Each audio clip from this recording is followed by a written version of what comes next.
Class 10 science part 2 तुम्ही कशा प्रकारे राहिलेल्या वेळेमध्ये ऑल 10 चॅप्टर्स रिवाइज करून क्वेश्चन सॉल्व्ह करून चांगल्यात चांगले मार्क्स स्कोर करू शकता हे आजच्या व्हिडिओ तुम्हाला मी सांगणार. मित्रांनो व्हिडिओ खूपच इम्पॉर्टंट होणार आहे. थोडा वेळ न घालता आपण डायरेक्टली व्हिडिओला सुरुवात करूया. तसं पाहायला गेलं तर मुलांनो सायन्सचा पेपर खूप मुलांना हार्ड वाटतो, म्हणजे सायन्स सब्जेक्टच हार्ड वाटतो. परंतु तुम्हाला मी सांगतो आता 10 चॅप्टर्स तुम्हाला मित्रांनो रिवाइज करणं क्वेश्चन सॉल्व्ह करणं तुमच्याकडे खूप कमी वेळ शिल्लक आहे, बरोबर. खूप हार्ड आहे मित्रांनो हे करणं तुम्हाला मी सांगतो. परंतु मी मोस्ट इम्पॉर्टंट चॅप्टर्स तुम्हाला मी आता देतो. तुम्ही हे स्क्रीनवरती जे 6 चॅप्टर्स पाहताय खूप इम्पॉर्टंट चॅप्टर्स आहेत प्लस इझी चॅप्टर्स आहेत आणि त्यामध्ये तुम्हाला 3 फिजिक्सचे चॅप्टर्स आणि 3 केमिस्ट्रीचे चॅप्टर्स पाहायला मिळतात. तुम्हाला मी सांगतो तुम्हाला कोणताच फिजिक्स किंवा केमिस्ट्री एक पार्ट तुम्हाला स्किप करायचं नाही, तुम्हाला दोन्ही पार्ट्स लर्न करावे लागणार आहे. काही मुलांना फिजिक्स तर काही मुलांना केमिस्ट्री हार्ड वाटतं, त्यामुळे ते एखादा पार्ट स्किप करतात. परंतु तुम्हाला असं करायचं नाही, तुम्हाला दोन्ही पार्ट्स लर्न करायचे. आता कोणत्या स्टेपने लर्न करायचे तुम्हाला मी सांगून देतो. मुलांनो तुम्ही जेव्हा पण हा व्हिडिओ पाहता आणि त्यानंतर जेव्हा तुम्ही मित्रांनो सायन्सचा अभ्यास करण्यासाठी बसणार आहात त्यावेळी तुम्हाला मी सांगतो तुम्हाला फर्स्ट स्टेप करायची ते म्हणजे तुम्हाला नोट्सचं रिव्हिजन करायचं आहे. नोट्सचं रिव्हिजन कशा प्रकारे करायचं आपल्या टेलिग्राम चॅनलवरती जायचं, तिथून नोट्स डाउनलोड करायचे आणि मित्रांनो जवळपास एका तासामध्ये ऑल चॅप्टरच्या नोट्स तुम्हाला रीड करायच्या आहेत. नोट्सचं रिव्हिजन कंप्लीट झाल्यावर तुम्हाला काय करायचं एक फॉर्म्युला बुक दिलेला आहे. स्टेप 2 मध्ये तुम्हाला ते फॉर्म्युला बुक एकदा रीड करायचं, एकदा ओव्हरव्ह्यू करायचं त्या फॉर्म्युला बुक, ज्यामध्ये भरपूर मित्रांनो ऑल चॅप्टरचे इम्पॉर्टंट फॉर्म्युले दिले जे तुम्हाला मित्रांनो न्यूमेरिकल्स किंवा क्वेश्चन सॉल्व्हिंगसाठी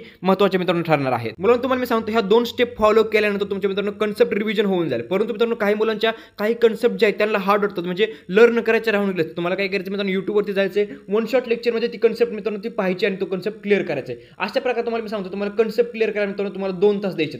2 तासामध्ये सर्व तुम्हाला कन्सेप्ट क्लिअर करायचा. ज्यावेळी तुमचं मित्रांनो रिव्हिजन कंप्लीट होईल त्यानंतर तुम्हाला जायचं आपल्या क्वेश्चन सॉल्व्हिंगकडे, कारण तुम्हाला मी सांगतो सायन्सच्या पार्ट 1 मध्ये क्वेश्चन सॉल्व्हिंग खूपच इम्पॉर्टंट असणार आहे. तुम्हाला मी आपल्या पेपर पॅटर्ननुसार सांगतो. आपला जो क्वेश्चन नंबर 1A आणि 1B असा जो असतो ऑब्जेक्टिव्ह क्वेश्चन, ज्यामध्ये तुम्हाला एमसीक्यू आणि 1 मार्कचे क्वेश्चन विचारले जातात. तुम्हाला मी एमसीक्यू साठी टेलिग्राम चॅनलवरती एक बुक अवेलेबल करून दिलेला आहे. तो तुम्हाला बुक डाउनलोड करायचे आणि सर्व एमसीक्यू तुम्हाला रीड करायचे किंवा सॉल्व्ह करायचे आहेत. कारण त्यामध्ये तुम्हाला सांगतो एक्सरसाइज मधील PYQ मधील प्लस क्वेश्चन बँक मधील एमसीक्यूज एकाच बुक मध्ये इन्क्लूड केलेला आहे. त्यामुळे जास्त तुम्हाला शोधायची गरज नाही. डायरेक्टली एकदा जर तुम्ही बुक रीड केले तर तुम्हाला खूपच हेल्प होईल. आणि 1B मधील जे आपले 1 मार्कचे क्वेश्चन आहेत त्यासाठी तुम्हाला मी सांगतो 21 सेट मधून मित्रांनो तुम्हाला हिचं प्रिपरेशन करायचं आहे. 21 set free of cost me आपल्या टेलिग्राम चॅनलवरती अवेलेबल करून दिलेला आहे. आता तुम्हाला मी सांगतो आपला जो क्वेश्चन 2A आहे ज्यामध्ये तुम्हाला गिव्ह रिझन्स विचारले जातात, त्यासाठी तुम्हाला मी सांगतो आपल्या एक्सरसाइज मध्ये सर्व गिव्ह रिझन्स तुम्हाला परफेक्ट करायचे आहेत. कारण तुम्हाला मी सांगतो आपल्या एक्झाम मध्ये गिव्ह रिझन्स जे आहेत ते आपल्या एक्सरसाइज मधून विचारले जातात. जर तुम्ही एक्सरसाइज मधून गिव्ह रिझन्स परफेक्ट केले तर तुम्ही नक्कीच चांगले मार्क्स स्कोर करू शकता. तुम्हाला मी सांगतो तुम्हाला कोणत्या प्रिपरेशनसाठी किती टायमिंग द्यायचं. तुम्हाला मी सांगतो एमसीक्यू साठी 30 मिनिट्स, 1 मार्कच्या क्वेश्चनसाठी 30 मिनिट आणि तुम्हाला